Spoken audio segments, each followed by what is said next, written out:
Dieu vous bénisse tous dans la vision et dans le programme limité à un seul homme. Je vais lire cette lettre intégralement pour répondre à la question de plusieurs bien-aimés dans le Seigneur the Pasteur qui voudraient mieux savoir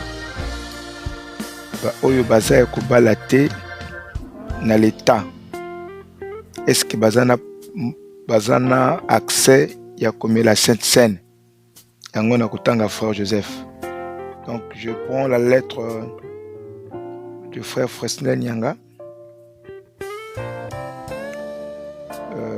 Il pose la question à frère Joseph. Cher bien-aimé dans le Seigneur, je viens par cette présente demander ces interrogations. 1. Est-ce que celui qui n'est pas baptisé dans le nom du Seigneur Jésus-Christ peut prendre la Sainte Seine? 2. Est-ce qu'un couple qui vivent ensemble sans être marié légalement peut prendre part à la Sainte Seine? 3. Qui peut réellement prendre part à la Sainte Seine? Veuillez nous répondre le plus tôt vite possible, car le temps se presse pour la Sainte Seine. Merci. Votre frère, Fresnel Nyanga, pasteur de la Voix de Dieu, Tabernacle de Ouessou. Merci beaucoup. Réponse de frère Joseph. Cher frère Nyanga, nous croyons que la repentance et le baptême au nom du Seigneur Jésus-Christ constituent la première étape de notre cheminement en tant que croyants, mais qu'il ne vous qualifie pas nécessairement pour participer à la Sainte Seine. Donc, ce n'est pas le baptême qui te donne le droit de prendre la Sainte Seine. Parce que tu as pris le baptême, alors tu as la Sainte Seine, tu as baptisé. Non, monsieur. Frère Joseph continue. La communion est une épreuve pour un croyant et ne devrait être prise que par ceux qui vivent une vie chrétienne. Si un couple vit ensemble sans être légalement marié, nous ne lui conseillons pas de prendre part à la Sainte Seine. Que Dieu vous bénisse richement, Branham Tabernacle. Alors, posez-vous la question, qu'est-ce qu'on appelle marier légalement? S'ils ne sont pas mariés légalement, ils n'ont pas droit de prendre la Sainte Seine. Ouvrons la bande de frère Branham pour comprendre qu'est-ce qu'on appelle marier. Dans 64 08 23 et paragraphe 193. Frère Branham dit ceci. La seule chose que la loi fait, c'est de vous donner un document qui vous autorise à vivre légalement ensemble et ainsi éviter que vous viviez en concubinage. La loi vous donne un document pour éviter que vous vivez en concubinage.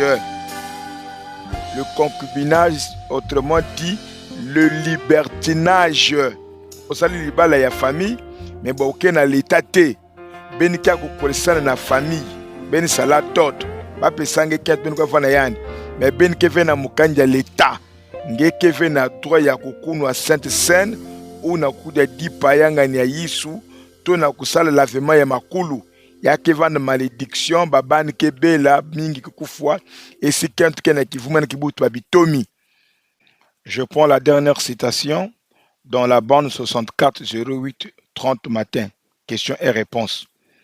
Paragraphe 154. Frère Branham dit, c'était une erreur de votre part de faire ça. L'endroit où doit se faire le mariage, c'est dans la maison de Dieu. Si vous vous arrêtez là-bas, vous n'allez pas faire le mariage d'État. Il faut continuer. On continue la citation. Mais puisque vous êtes effectivement mariés, Frère Branham dit, voici à quel moment vous êtes réellement mariés. Vous êtes mariés quand vous avez échangé des serments, quand vous vous êtes promis l'un et l'autre et que vous alliez vous épouser.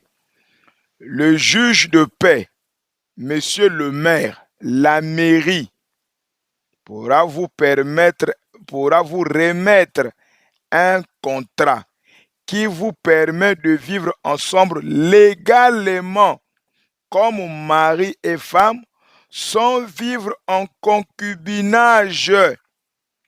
Monsieur le maire vous donne un document pour que vous viviez ensemble légalement sans que vous ne vivez en concubinage, qui vous permet de vivre ensemble légalement comme mari et femme, sans vivre en concubinage. Voilà pourquoi quand vous prenez encore Frère Branham, le temps est déjà imparti, un homme qui n'est pas marié à l'état civil n'a pas droit ni de chanter à l'église, d'être conducteur de chant, ni même de donner un témoignage, ni même de passer au lavement de pieds, ni même de donner, des témoignages à l'église, parce qu'il vit en libertinage, ce qu'on appelle l'union libre, ce qui a causé la colère de Dieu pour détruire les gens au temps de Noé. Pas de communion, pas de sainte scène pour des gens qui ne sont pas totalement mariés. C'est une malédiction et la colère de Dieu tombera sur vous. Que Dieu vous bénisse. Paix en vision, paix dans les programmes.